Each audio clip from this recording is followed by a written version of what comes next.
in Beanstown. CT, Danny Liff, and Julisi boy.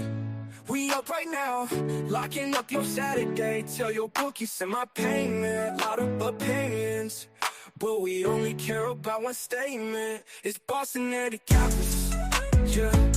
It's Boston Eddie Cappers, yeah. It's Boston Eddie Cappers, yeah.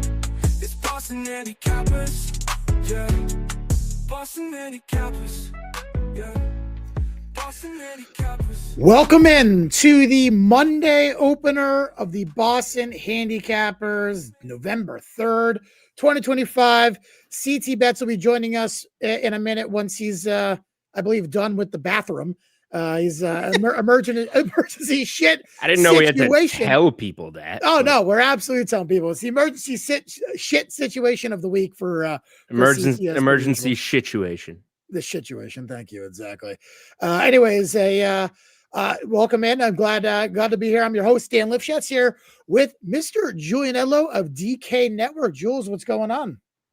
Yeah, happy to continue joining you guys on the opener. And as long as the fans want me gone for the podcast to continue bringing winners, then I'm gone. There you go. I'm sure. It's up to you. It's up to you guys. I'm sure you love the fact that you don't have to do anything. So, well, I wish I was winning more bets. I could do that. Getting requests to clean my camera. You know what? I'm trying, man. Yeah, you look worse than me. I have some glare coming down from the lights that I have to fix in my basement ever since we had a flood down here. To be fair, I don't know what your excuse is. Well, to be fair, I got the virtual background blur on right now. Blur intensity is pretty heavy. Maybe I'll set it to like 50. How's that? Is that better? CT, Dan told everyone that you were taking a shit. That's right.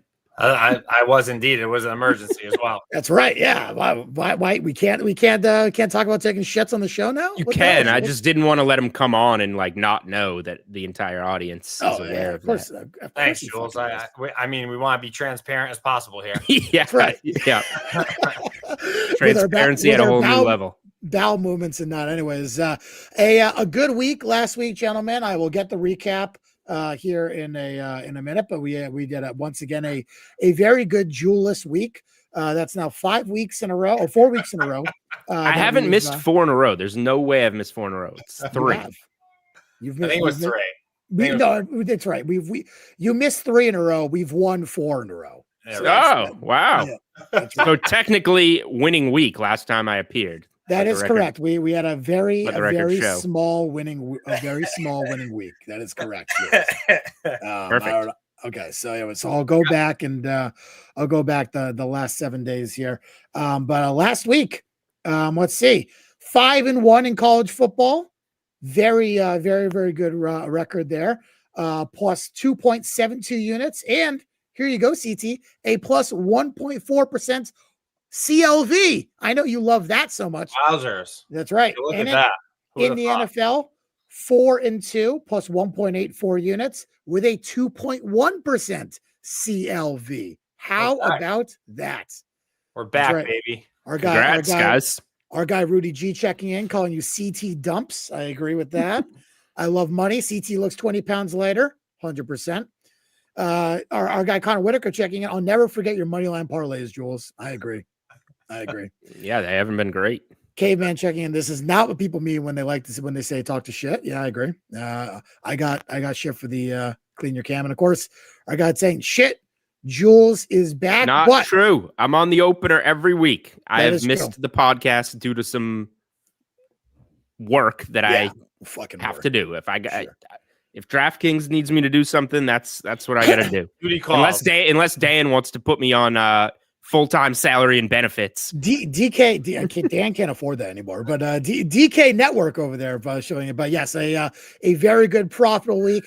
Let's get to it, gentlemen, because it was very good. Yeah, by the way, Chris, everyone's saying that you beat the toilet here. Chris won. I happen to know that the score is not actually CT1 toilet 0. I would concur with that. Gets me.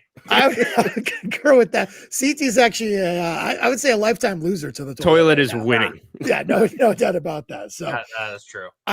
Question: Dan doesn't like Jules on Barstool. Dan loves Jules on Barstool. Dan doesn't like when Jules misses the podcast. Dan wants Jules to go on Barstool as much as he possibly wants. I don't care. With Thanks, Rico guys. Bosco, without Rico Bosco, I don't care. But anyways, let's get into, I guess. Everything. I think we have to talk a little bit before we get into. Sure. I think we got to talk about the Texas game because that was a big play for both of us. We talked about that game a lot on the opener last week and on the actual podcast. And Dan, you and I didn't text through that game. Usually, you know to leave me alone, and I leave you alone on those big ones. I have my phone on silent. But Dan, I thought that there was a shot. I thought that Vandy would go for 2 when they scored that last touchdown. They fucking 2. They absolutely should have. I know. I was like about to fucking lose my shit because I'm like, this is so fitting. He'll go for Lee will go for 2. They'll try and get the onside kick and kick a field goal to win to totally fuck Texas. Yep. I was fully prepared for that. 100. Me too. I was freaking out. Quietly freaking out of my house. Yeah. And I mean, let's call a spade a spade. I mean, that Texas completely dominated that game. They start playing prevent D, and you knew Pavia wasn't going to quit. That's how I knew it was never over. Yeah, I mean, that motherfucker does not quit. Nope. So we got there. It was a little closer than it should have been towards the end, but that was nice because, I mean, they just took absolutely full control of that game. Right from the get-go, and it sucks to give back those garbage points at the end there, but that was a really fucking nice one to cash. Agreed. And again, if you listen to the opener last week, you got Texas minus 115. You didn't have to worry about the points. You got Texas money line minus 115. That is the advantage of listening to the opener and kind of going through everything. You bet early in the week. That right there is a perfect example of why it helps to bet early in the week, and that's why a lot of pros do it.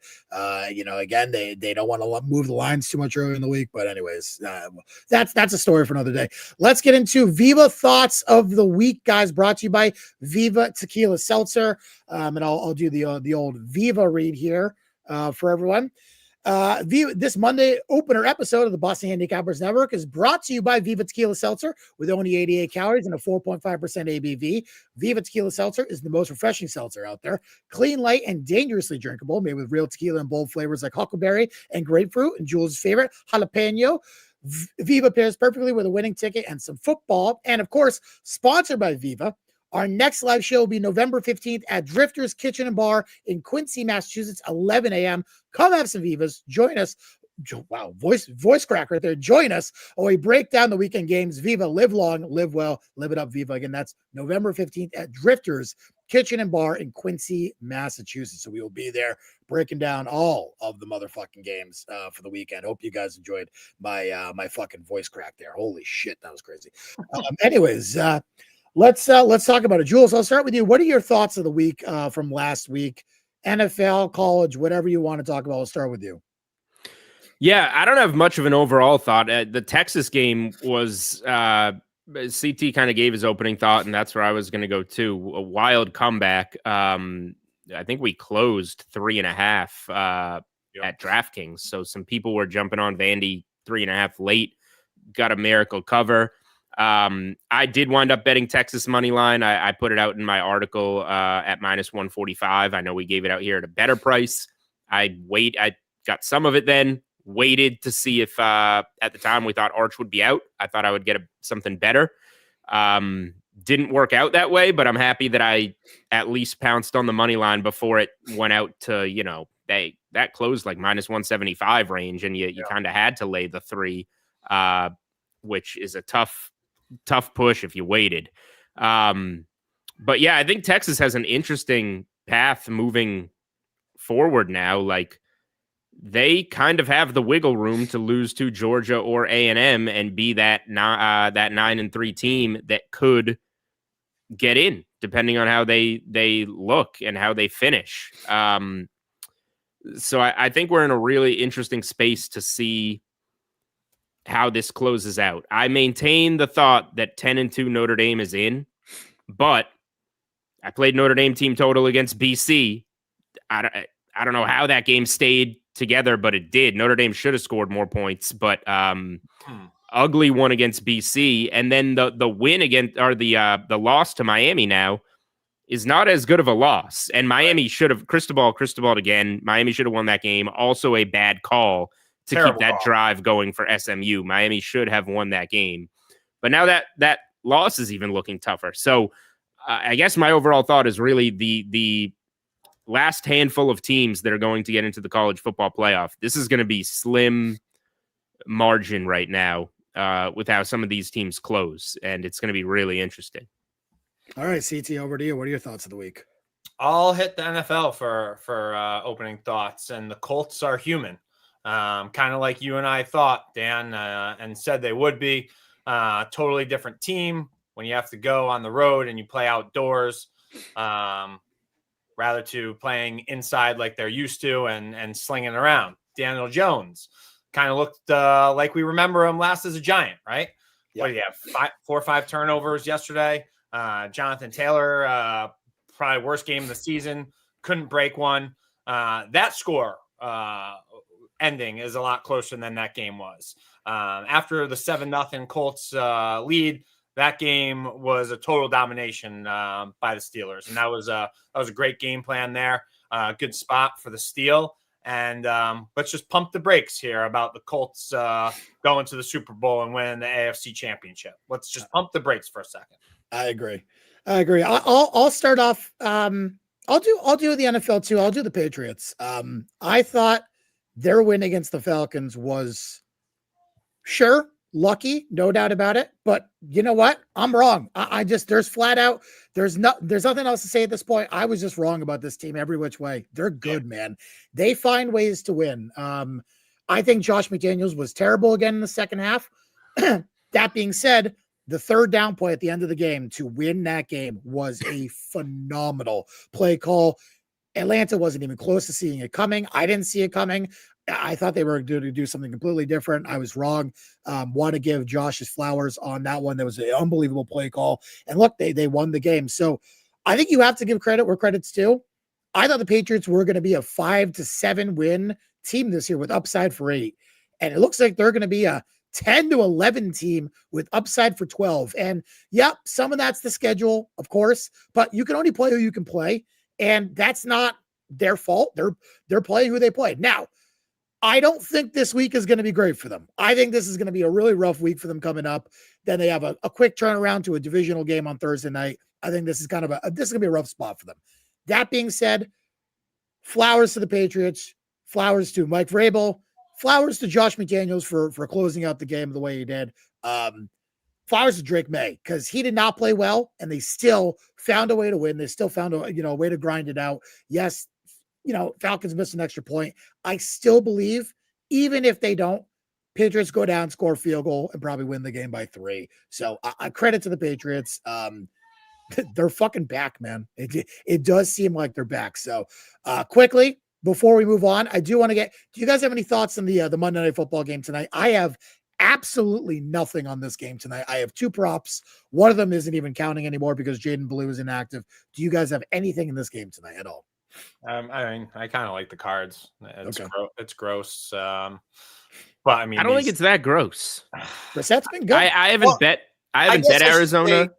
Gross compare. I mean, how the primetime favorites have been cashing at a pretty nice clip. Sure. So I guess that's kind of what I mean by gross, going against the grain here. But I with all things considered, I think Brissett is very serviceable, and I think he could very much so keep him in this game. And I think that Arizona's D can make some stops here, and Brissett's going to score. They're going to get in the end zone. I kind of like the cards here.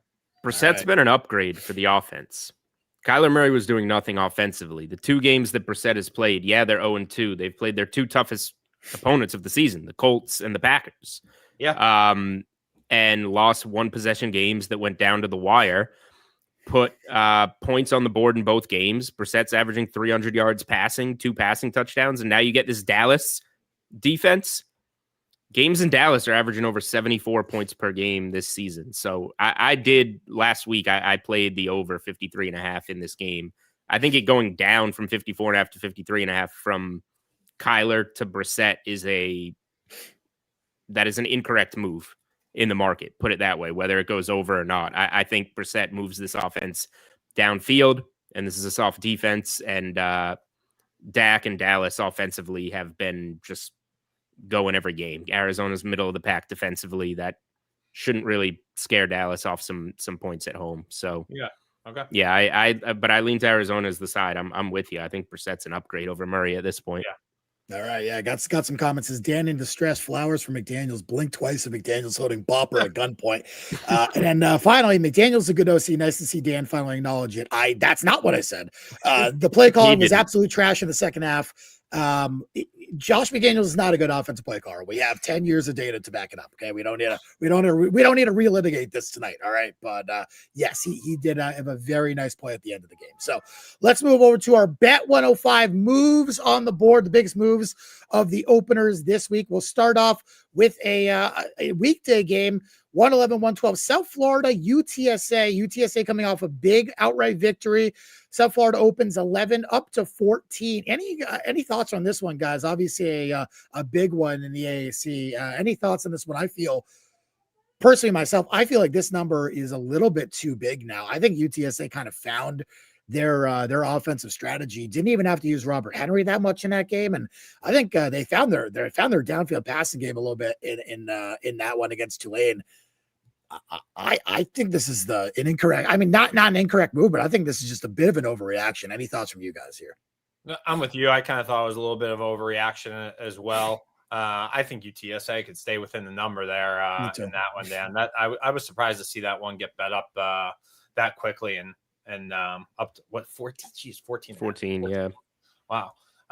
And Dan, while you have me, I will do the Bet 105 read that I was supposed to. Oh, please, apologies. Yep, you're right. Yep, thank you for catching me there. This Monday opener episode of the Boston Handicappers Network is brought to you by Bet105.ag. With the most competitive odds in the business, go check out Bet105.ag. Be on the lookout for the Boston Handicappers best bet on the site, where Bet105 will be boosting odds on our favorite play each and every week. Last week, we boosted the Bills for an easy winner.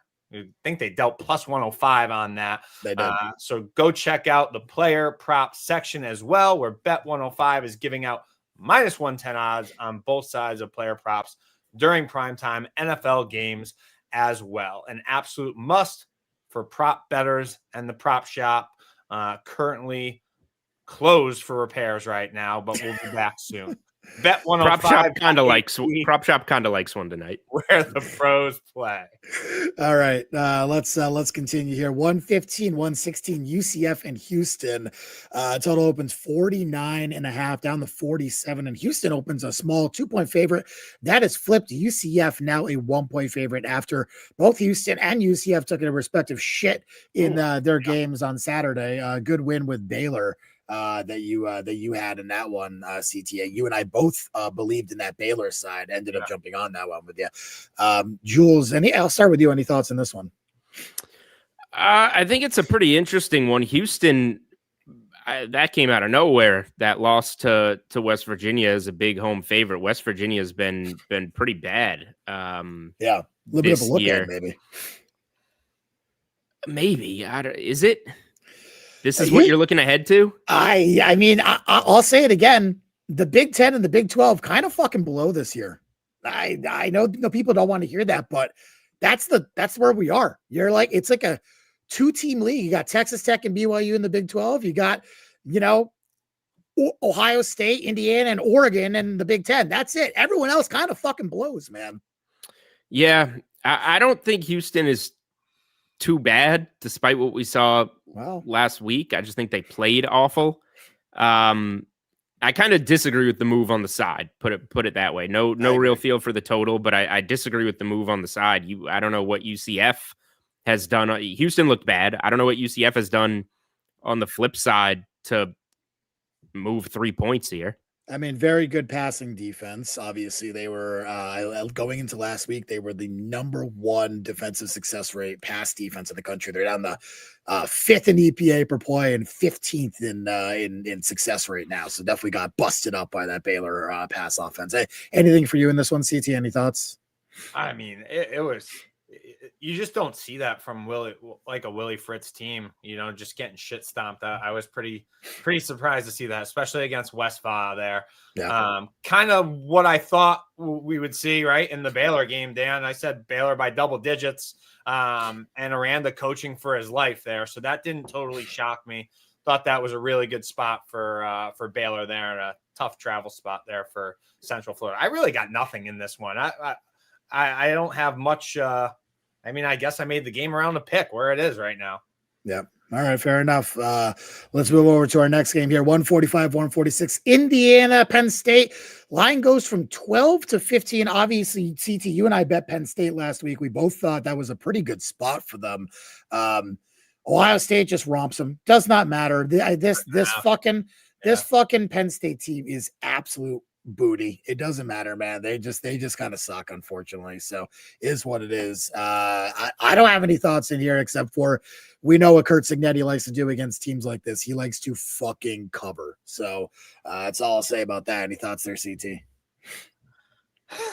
I mean, it's wild when you look at the board and you see that Indiana is a 14-point favorite at Penn State. I know. Considering everything that everybody was talking about this summer with how good this Penn State team, or you and I didn't think that they were going to be that great. But the power ratings and all the hype all over Drew Aller and Franklin and all this. And then you look at the board and you're seeing this line and you're like, you have to rub your eyes. Is this real life? I thought this stat was interesting. Okay. To give you a perspective of how Indiana's favored in this game. So they're 2-25 straight up in their last 27 games against Penn State. That's just wild. I don't know. It's I mean, it sounds gross, but I kind of like the dog. All right, Jules. Any thoughts, Jules? Well, I definitely can't bet Penn State. I understand the value, the thinking that they're going to get it together. They have the pieces. Their defense isn't affected by much that has gone on. It's the coach is gone and the quarterback is gone. The defense, in theory, should be just fine, but they're not really. Indiana strikes me as the type of team that would want to run away with this one, and I don't pay attention to the rankings. Like half the time, I don't even know what the top 25 is, especially early in the week. But I know Indiana's 2, and I think Indiana is appropriately ranked 2. I think they've kind of proven they're the second best team in the country. We just saw the best team in the country stomp them out. I know Indiana, that was at Ohio State, but I'm not going to bet this game, so don't put any weight behind this. But I would go Indiana if I had to bet it. All right, I still think SEC is significantly better than the Big Ten, but we'll find out in a couple weeks coming up here because I don't think the Big Ten is very good. I think I think Ohio State gets exposed later on, but we'll see. It could be interesting to see. Playoff, right? Well, it would have to, or by he Indiana. likes Indiana in the Big Ten championship. Yeah, okay. Yeah, should be interesting. We could get some nice action, you and I versus the Bop in that one. That'll be fun. I already got all my action. I took. We gave out Ohio State, you and me, right? CT the last week that they were plus money. We all took them even. I took them even money, so I have even money on them. I mean they're gonna be there, and then you can do what you want with. Presumably that's the Big Ten championship. Indiana. Exactly. Yeah. So, all right, let's talk about this one. 189, 190, UCLA, Nebraska goes from a pick 'em to -3. Look, we obviously knew about the Raiola injury. They knew. Still open to pick 'em. I kind of like Nebraska with a 3 here. Why? Okay, so again, I don't think I know UCLA had a couple nice weeks there, but I still think they kind of suck, right? Let's not forget who the quarterback and the coach and everything is there. They got the nice coach boost, but that's kind of been dumped out beside now. And I kind of think Raiola is just absolutely terrible, man. He thinks he's Patrick Mahomes. He's absolutely awful. Their best asset is the rush in the running game. That's not going to change. Nothing is going to change. Nothing about that's going to change. UCLA struggles against the run.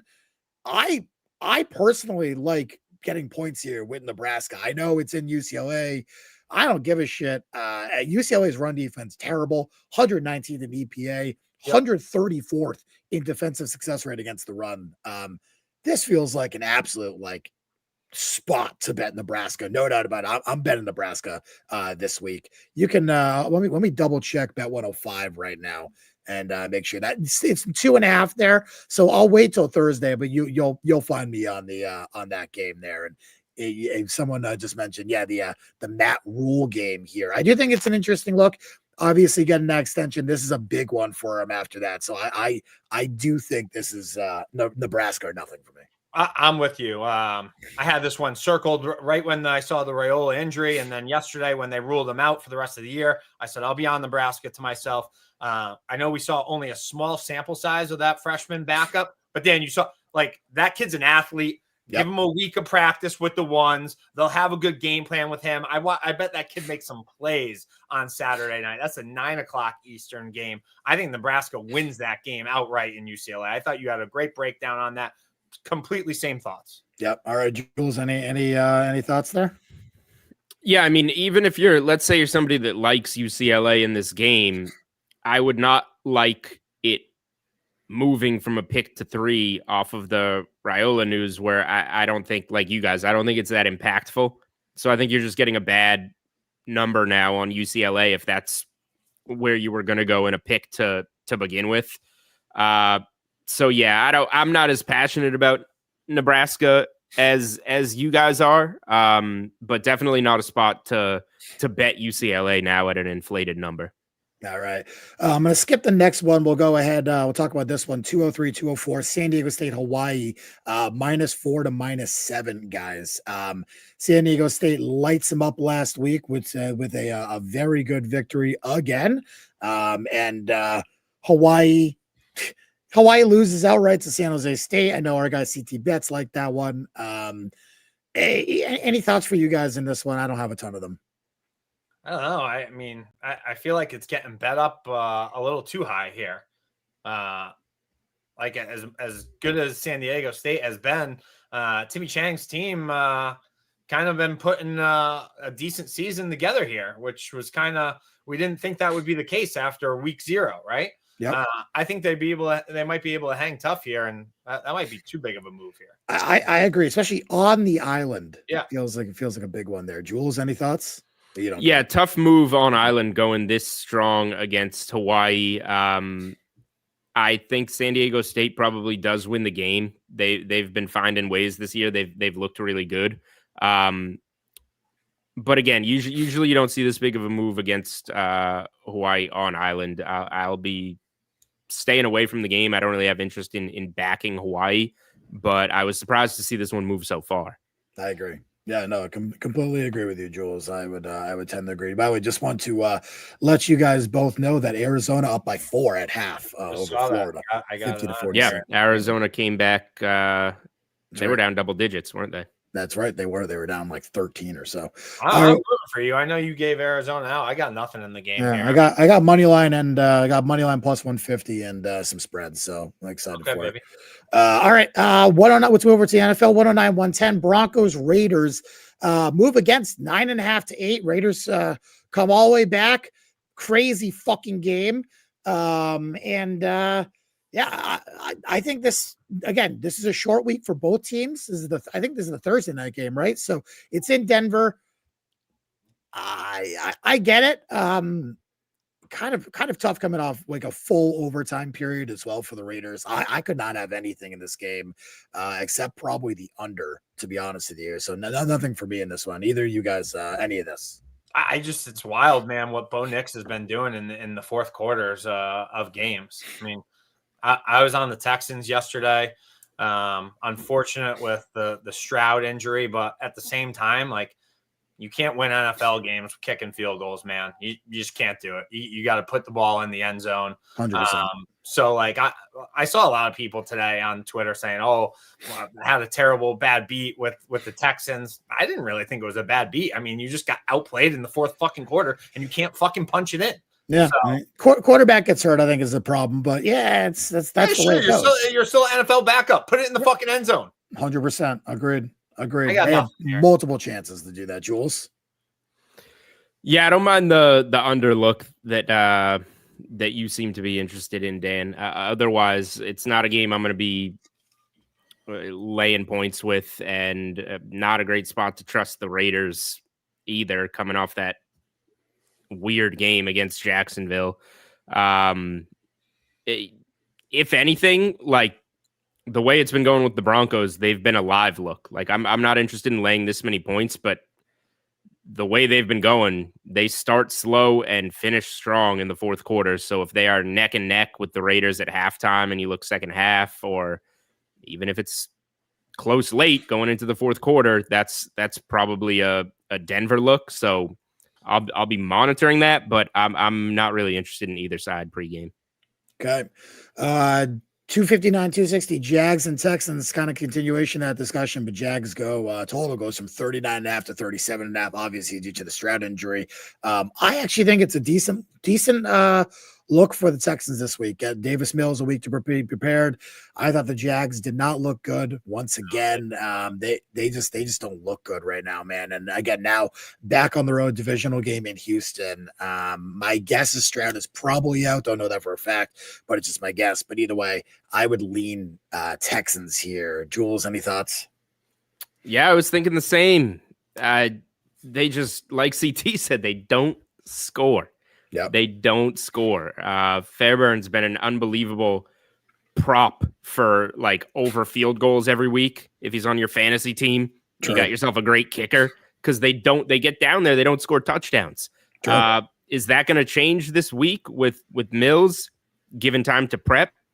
Maybe. I'm certainly not much of a Jags fan, nor do I think this is a good spot for Jacksonville.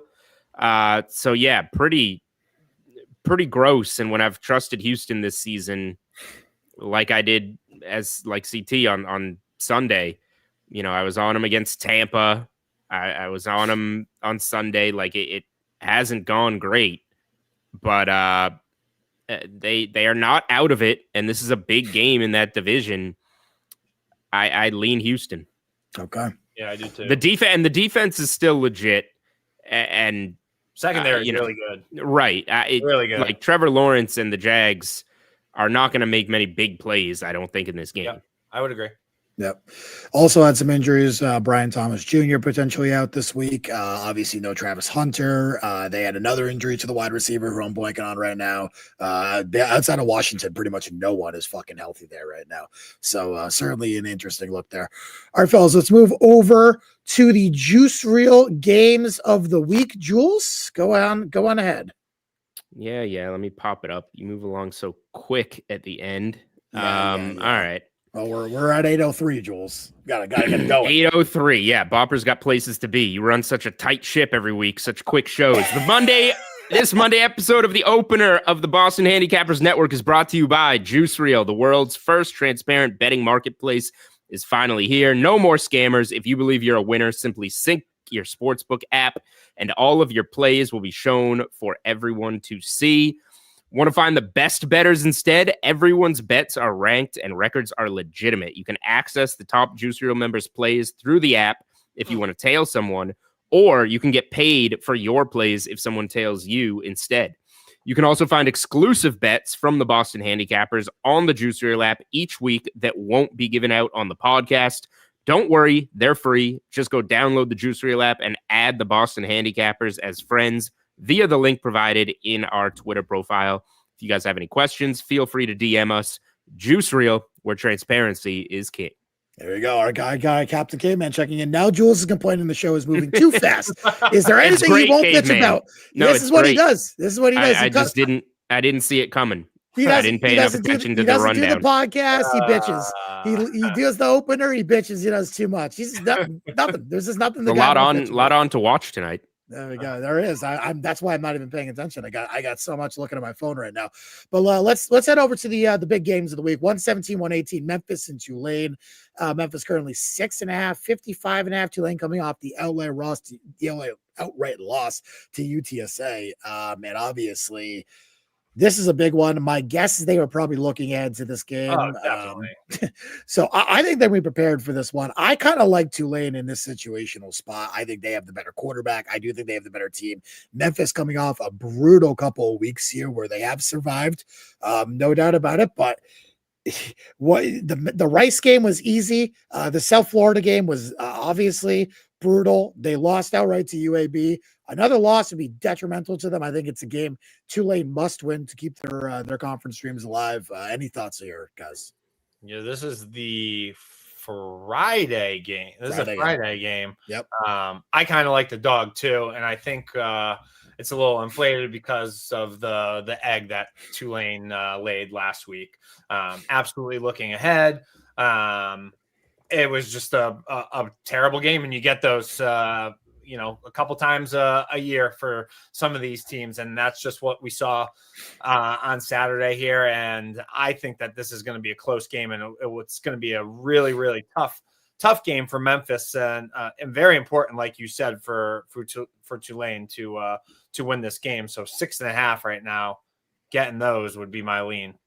All right, Jules, any thoughts for you?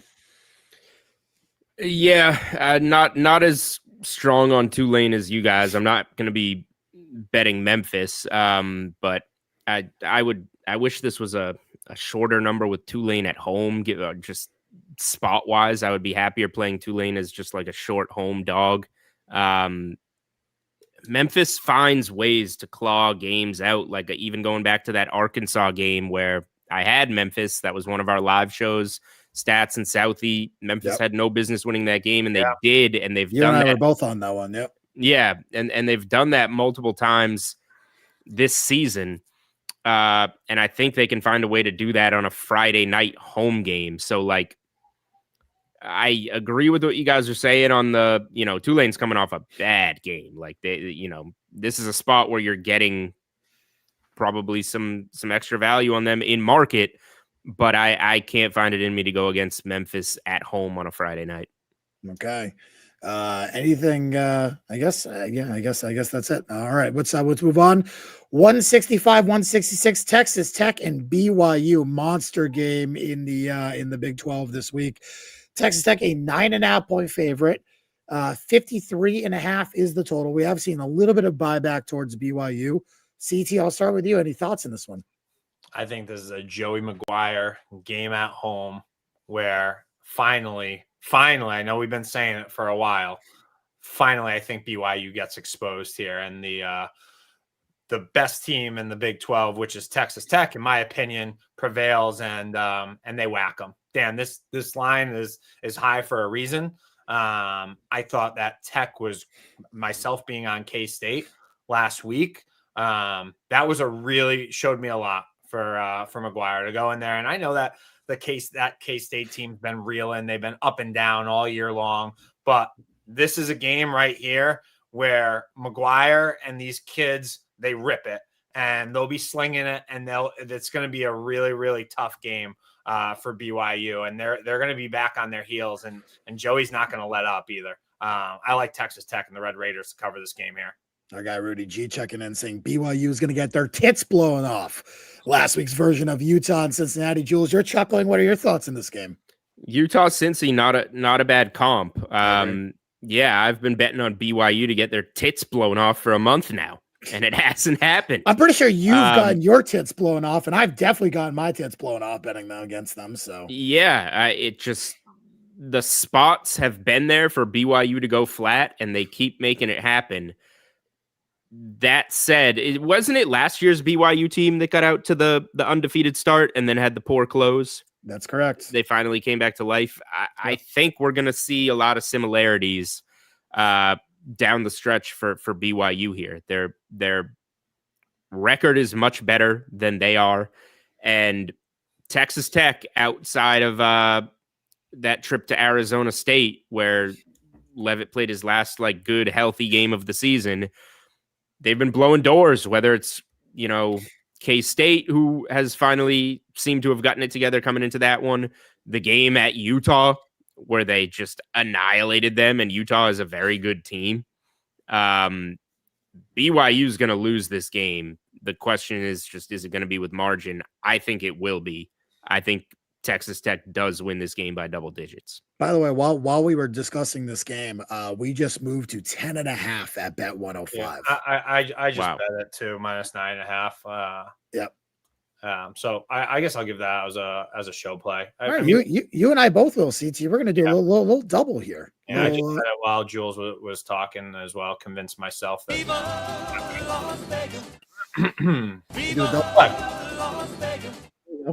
There you go. All right. I think that's probably a good bet there too. I do like that side, fellas. So there you go. All right. 163, 164. I actually flip-flop these, so my apologies. But 163, 164, Texas A&M and Mizzou. Open 750.5, now 748. Look, a 7-point road fave in A&M. I love Marcel Reed. He is my personal Heisman favorite outside of Ty Simpson. I think it's one of them, but I want your guys' thoughts on this one. Jules, I'll start with you. Do you have any thoughts on this game at all? Yeah, this is a tough one because I do believe in A&M, and I'm not much of a Mizzou believer, but I'm also not a huge fan of laying 7 on the road in the SEC. Missouri finally had to play some road games, and we saw that take its toll. Alabama came in, Alabama's a pretty good comp to A&M right now, I think. And Alabama came in there laying 3 and pushed that one. Missouri, again, CT and I were on Bama in that game. I was never afraid of Alabama losing that game. They controlled the game.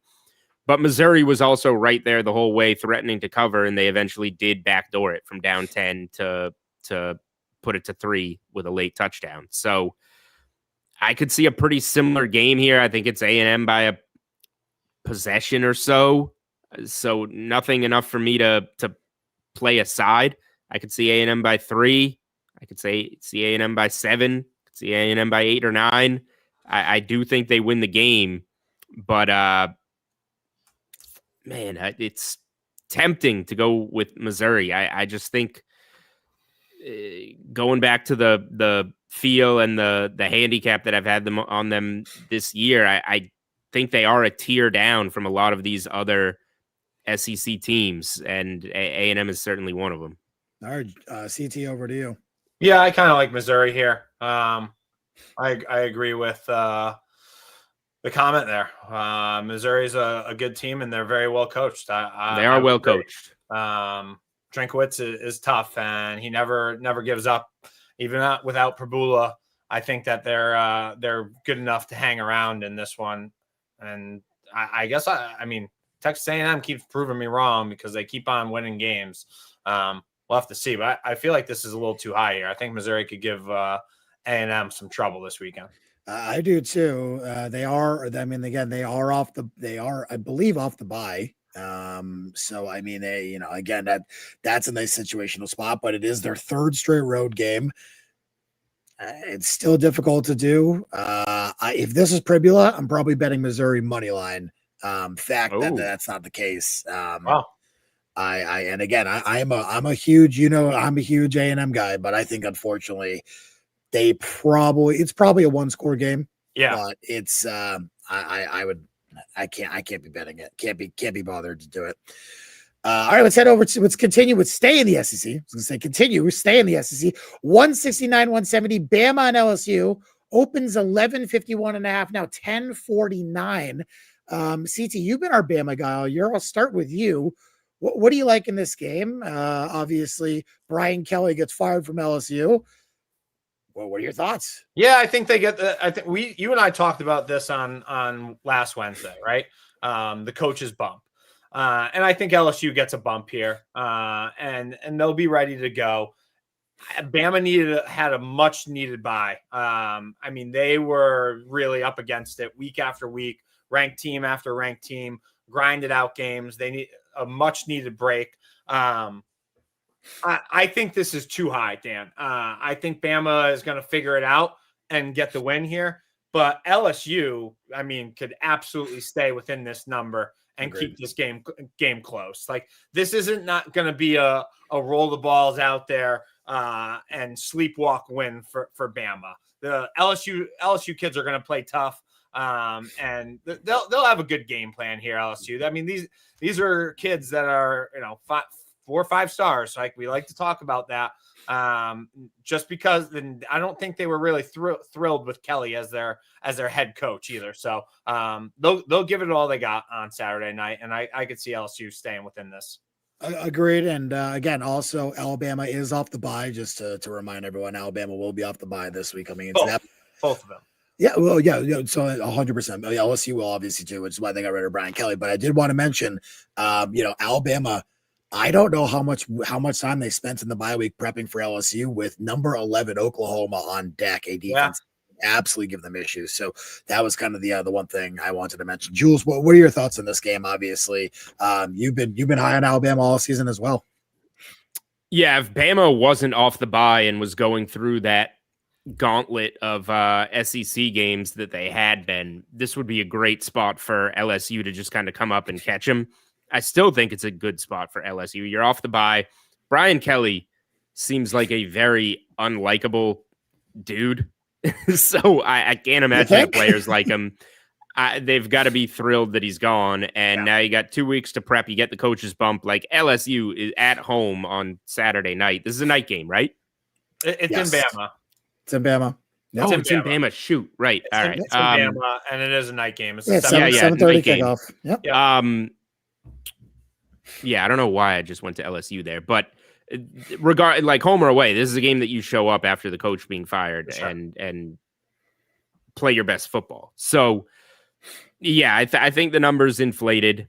I do think that Alabama being off the bye gives them not a boost, but enough time to kind of catch themselves to prepare for the boost that LSU will have, if that makes sense. Yep.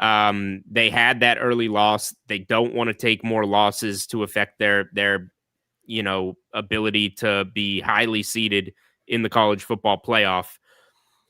I have a tough time seeing Alabama lose the game, but yeah, if you're making me play a number, as long as it's double digits, I think LSU does hang around because they're going to be ready to go in this game for sure. All right. Yeah.